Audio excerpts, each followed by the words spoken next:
We want you to no longer look to the approval or disapproval of someone you are living with or someone that holds some sort of authority over you, to use it as your guidance, because every bit of that causes you to train yourself away from the guidance you were born with.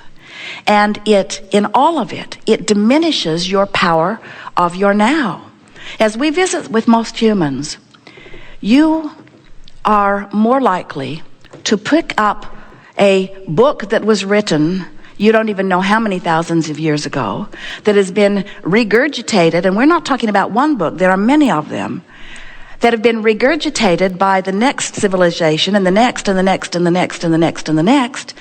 And it is amazing to us that any of you in this day and age, out here on this leading edge of thought, having gone so far beyond what anyone was even thinking about back then, but because it is written down and someone said to you, this is an important book, you subjugate your own current access to source and replace it with something so far less we can't even begin to describe the diminishment that it causes in you. You just cannot take someone else's word for your guidance and come even close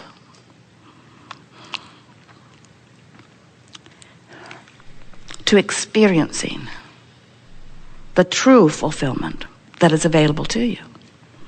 You are source in physical form.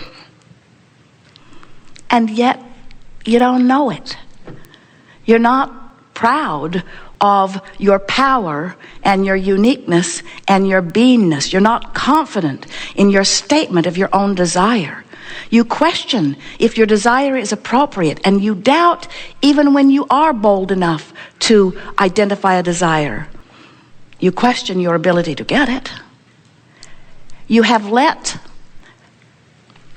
other civilizations and even loud squeaking wheels in your current civilization become more dominant in your vibrational patterning often than the power of the vibration that pulses and beats within you. You are source energy in a physical body. You are an extension, a pure extension of source. You said, I'll go forth into the physical as an extension of this powerful, worthy, knowing, eager, ever-expanding being. And I will eagerly expand some more. And in the experience, which is perfectly set up, I will have the good fortune of interacting with so many others from so much variety of life and intention that I will uniquely be inspired, as will they, to new awarenesses and new conclusions, and most of all, to new desires that will be the basis of further expansion. And you said, and when life inspires me to want more, and I know it will, it always does, and I allow myself to move in the probability of that moreness, I will feel elation. But if my life inspires me to an improved idea, and I resist the idea of that expansion, but instead cling to the justification of why I want it, I will feel a discord within me that is the evidence of my not going with the flow of the expansion, and I will recognize by the uncomfortable way that I feel that I've put my own brakes on to my own expansion. You said, it will not be necessary for me to seek approval of others, but it will be of benefit for me to interact with others because they will be the basis of my inspiration for expansion, as I may be the inspiration for their basis of expansion. And so we will mix it up together, and we will come to new ideas of what will be improvement. When we are sick, we will ask for more wellness. When we are unstable, we will ask for more stability. When we have not enough of something that we want, like food or shelter, we will ask for more of it. When we see others that are experiencing the absence of something they need, we will ask for it. We will go forth into the physical environment, every one of you said this, and we will be inspired to not fix what's broken, but to expand beyond what is, because eternity insists on expansion, and expansion insists on variety or contrast. And so you said, what a perfect place. You didn't say, I will go forth and take the existing ideas and with the help of others whittle them down to a few good ideas and then get very forceful about getting others to agree with them and participate in them. And if you could have achieved such a ridiculous idea, you would come to endedness. But you cannot achieve that ridiculous idea because your intentionality and your knowledge from your source perspective is such that you keep coming back eagerly and you keep mixing it up in new ways and you keep coming to new desires and you make your requests vibrationally, not verbally. You cannot stand in a place of absence of something wanted without an increased desire for the presence of it to come forth within you. In other words, you live in a vibrational universe and you are vibrational beings, which means your words do not matter at all. Oh, it's satisfying when you get your words to line up with your vibration. There's a harmony in that is delicious, just like when you get your action to line up with your vibration. There's a satisfaction that is indescribable. But you are not making your requests to the universe with your words. You are making your requests vibrationally. And as you utter your vibrations, which you do all day, every day, law of attraction responds to the vibrational utterance.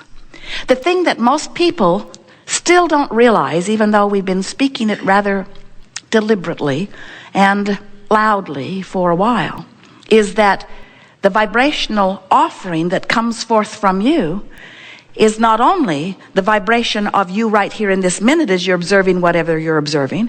When you give your attention to something, you offer a vibration about it. So if you see something you don't like, you're offering a vibration of what you don't want. If you see something you do want, you're offering a vibration of what you do want. And the universe is responding to your vibration and giving you more of it. Every time you shout no at something, it's the same thing in this attraction-based universe as saying, come to me, this thing I do not want. When you shout yes at something, it's the same thing as saying, come to me, this thing I do want. But even over above that vibrational thing you've got going on, there's another part of you that is always asking for what you really want from the perspective of who you really are. And that's the vibrational part of you that we want you to become aware of. That's the vibrational relationship that we want you to tend to. We want you to be aware that from your non-physical perspective, you are offering a vibration. In other words, who you really are, that part of you that you know existed before you were born, still exists in the non-physical realm. Just like the electricity still goes through the walls, even though the toaster's toasting the toast. The electricity in the walls does not become the toaster, and the soul, source, God force part of you does not become physical with you. You are an extension of it. There are two vibrational vantage points. And the source within you has an opinion of you that often you defy with your opinion of you that doesn't match. Source within you adores you, and sometimes you don't, which means you've got a conflict going on that erupts in the feeling of negative emotion. You call it guilt or inappropriateness. You call it not enoughness. You call it unworthiness. But the feeling that you have when you are not loving yourself or someone else is nothing more than discord, because your current opinion, based upon whatever you were giving your attention to, clashes not just a little, but dramatically with who you really are and what you really know about whatever this subject is. You are a lover, and when you don't love, you cause discord. You are someone who expects things to go well. And when you find some pocket of something in your universe, in your world, that you fixate upon, that you use as your excuse not to feel good, As you watch CNN or any of the broadcasts or read something, as you listen about global warming, as you listen about the financial crises, as you listen to people complaining about this or that, and they're everywhere. You can always find someone to complain no matter what the subject is. Jerry and Esther have been eating the most unbelievably delicious meals. They've been in Australia for nearly a month and here, but gone from California for about a month. And each meal is a little nicer than the one before, but they have yet to find a perfect meal. Their standards just get higher and higher and higher and higher and higher and higher and higher and higher.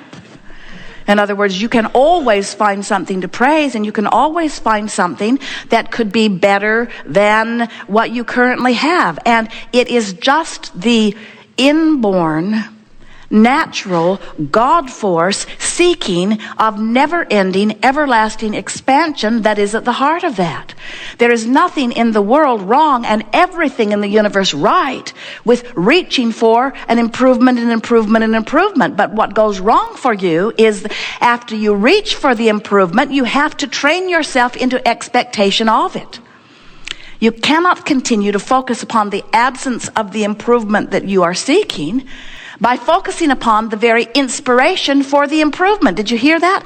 Those were really, really, really good words. Something inspires you to ask for the improvement, which the larger part of you takes immediately.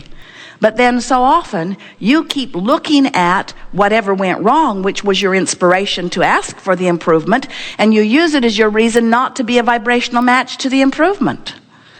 So then it feels to you like you're asking, like the improvement itself that you're asking for is the reason for your discord. And then you do the silliest thing of all. You say, I think I will defy, you don't put this part in, but it means to say, I think I will defy the laws of the universe, and I will try to contain my desire. And we say, good luck. There is a much easier way of going about it than containing your desire, and that is training your expectation to match your desire.